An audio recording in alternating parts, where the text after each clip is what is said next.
Alright, everybody, here I am back with another one.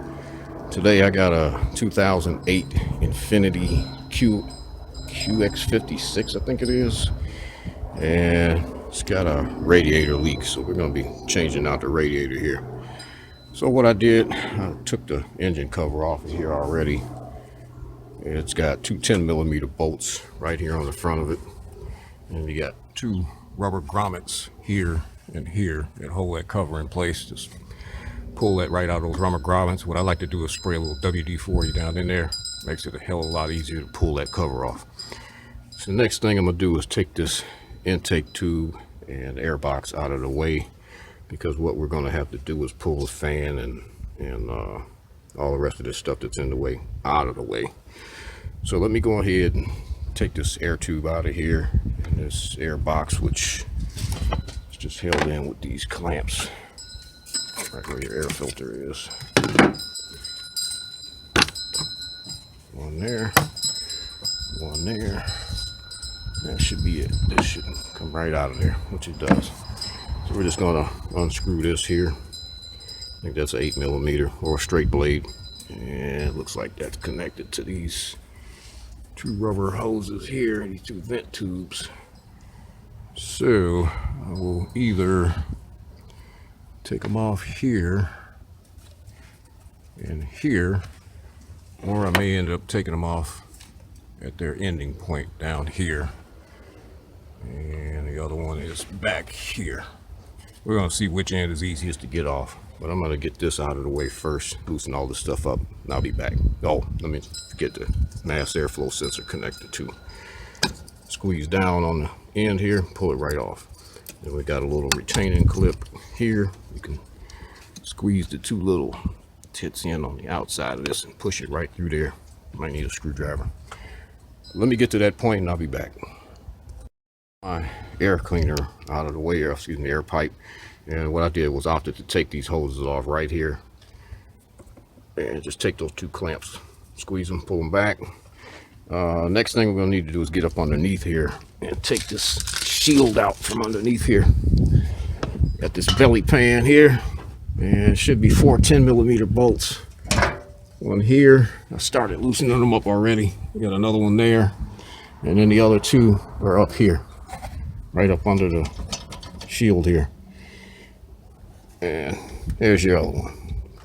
So I'm gonna get this down and get it out of the way, and we'll go from there. Now that I got that belly pan out of the way, here's the bottom of the radiator. So it looks like our drain cock is right here on the passenger side, and we've got some, looks like some oil cooler lines, trans cooler lines. We got the radiator holes here. We're gonna have to cut that loose. We'll cut that clamp loose, and we'll cut this clamp loose.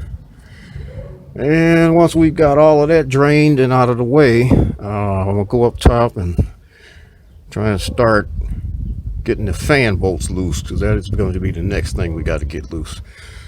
So I'm gonna start cutting this loose and draining this coolant, and I'll be back. Got our antifreeze drain in here, and if anybody's interested, that drain cock is a 19mm. You're gonna twist that counterclockwise and just start to pull it out. Make sure your cooling system is cooled down. You don't want to do this under pressure. You will get scalded. So I'm gonna let that drain out, and then I'm gonna proceed to get the lines off of there, and we'll drain whatever fluids in there out of there. I'll be back. Coolant is draining. What I decided to do was go ahead and loosen up our fan bolts here. We got 4 of them down in here. Let me see if I can shine some light down in here.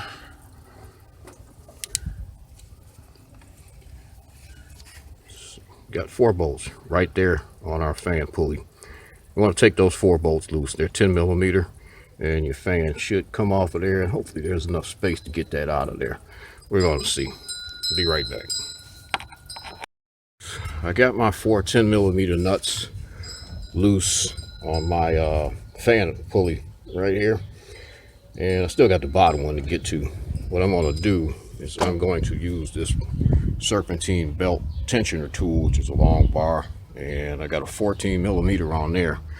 So what we're going to do is put this on our belt tensioner right here, if I can show it. And we're going to pull up on that. That takes the tension off our belt. Now I left the belt under tension intentionally. You know, that sounds funny. So I could have some tension going on the fan so that I could get those nuts loose. I did have to spin the engine over a little bit by hand from the crankshaft. So if you have to find yourself in that position, that bolt inside the crankshaft is a 19. And I just kind of rotated a little bit until I had access to all 4 of the nuts. So now that I got them all loose, I'm gonna get this belt off of here, and I'll be back at that point. What I did was I got my fan loose, and it's just kind of sitting here relaxing inside of the fan shroud. And I'm going to start taking off the rest of my hoses. This one here, it's got to come off, and so does this one down here up underneath our thermostat, our coolant outlet here. You want to take that clamp off of there and get that hose out of the way. Those are coming from the reservoir over here in the corner. You can probably just throw those out the way. They ought to just sit off to the side somewhere. Yeah, and they are clamped into the front part of the fan shroud as well, so you'll have to kind of wiggle them up out of there. They should just pop right out. So I'm going to get this last clamp off of here, and I'll start loosening up the shroud, which is like 2 8mm there and there. And I'll be back once I got to that point. Got my top screws out of my fan shroud here. And one thing you got to note, over in this corner here, you're also going to have to take this line out of the corner of the shroud here. And we've got a couple more up underneath that we got to release. Get out of here. Go, cat. Sorry. We've got one right here. And we got one right here. Clamps, excuse me, clamps into the shroud itself. So now that that's all free, I should be able to take the shroud and the fan assembly all out in one swoop. So we'll see how this goes. I'll be back. Our radiator and fan assembly. Come on, get out of here, kitty. Kitty, move. And it came straight up out of there. So this is what it looks like down in here now.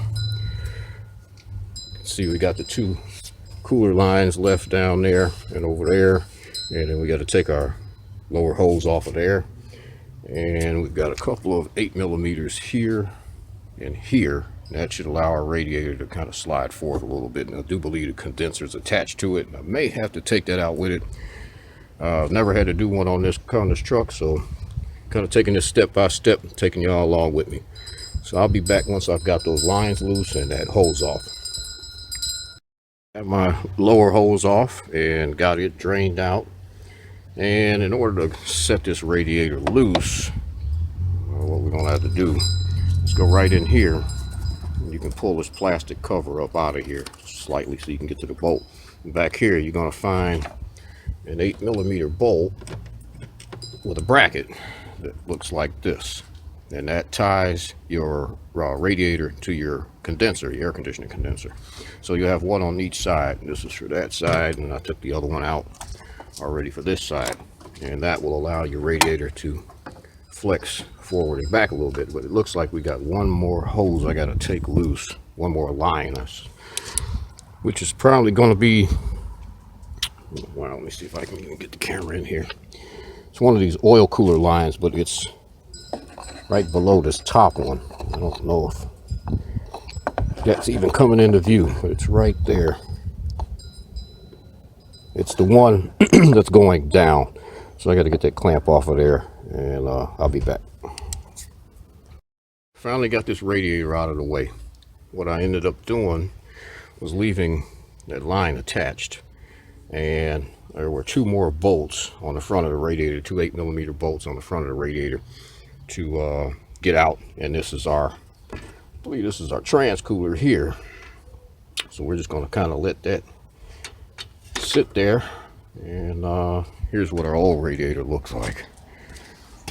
That's the front of it, but that wasn't the problem. The problem was that it's cracked here up on the neck. See, somebody tried to fix it. So I'm going to get the new radiator and make sure I got all of my nuts and screws in here and put the new one on in there. I'll be back. I've got my new radiator sat down in here, and it did give me a little bit of trouble because there are some mounts that you have to line everything up with on the bottom. You got two pins that go through the bottom into the support.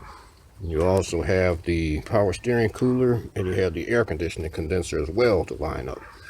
So yeah, after battling with that for about 15 minutes, it's finally sitting down in there, and it looks like it's about to start raining on us. So we're going to call it a day on this until tomorrow. I'll be back. Folks, I've got it all back together. Air box and everything. What I'm going to do is plug in my mass airflow sensor here. And last thing I'm waiting on is a new cap here, radiator. And my cooling system's all filled up. Excuse me. I gotta stick the engine cover back on here. Put our two 10 millimeters back in, and that will about conclude that. But I'll be back once I've got this thing running and functioning like it should. Right, finally got her back running without any leaks. Let's take a look at my temperature here. Let's say 190, and about 190. So that is about going to be the end of this one. If this helped you out any, hit that like button, hit the subscribe button, and I will see you on the next one.